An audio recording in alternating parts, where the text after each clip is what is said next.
દેશની કરોડો ઓબીસી મહિલાઓના અવાજ રજૂ કરવા માટે કરીને અહીંયા ઊભી થઈ છું। અધ્યક્ષ મહોદય, હું આભાર માનું છું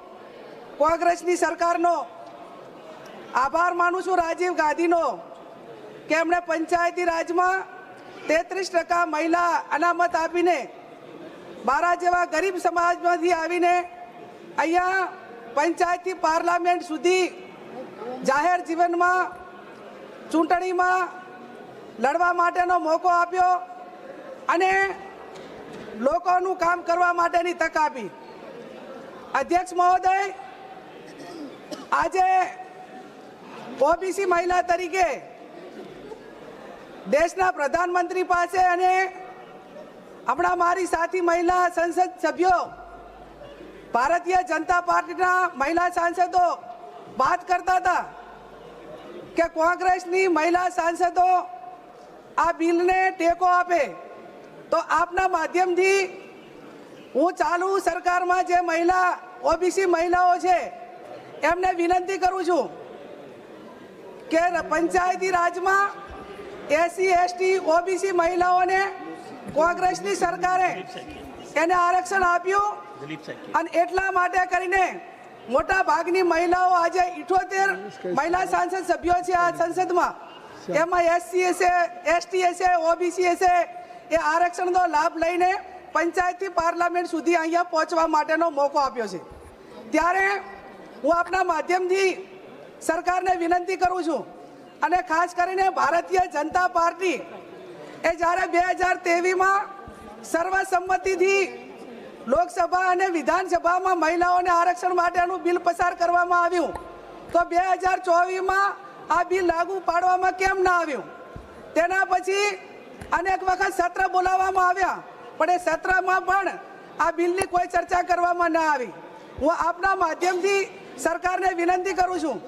કે તમે મહિલાઓને આરક્ષણ આપવા માંગતા હો, એમના હકને અધિકાર આપવા માંગતા હો, તો તમે 2024માં આ બિલનો અમલ કેમ ના કર્યો? માન્ય અધ્યક્ષ મહોદય, આપના માધ્યમથી હું એક ઓબીસી મહિલા તરીકે આભાર માનું છું રાહુલ ગાંધીજીનો કે એમણે સમગ્ર દેશમાં એસસી એસટી ઓબીસી જે જનગણના માટે કરીને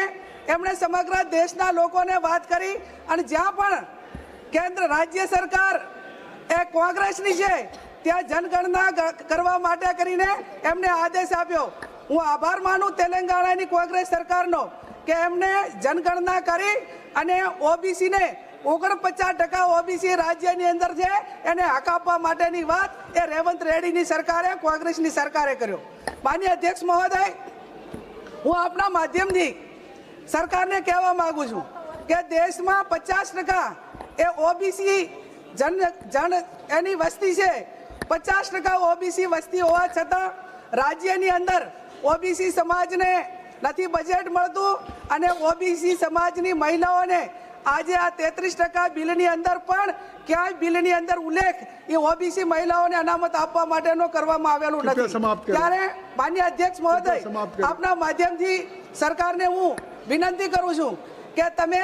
આજે બિલ લઈને આવ્યા છો એ પહેલા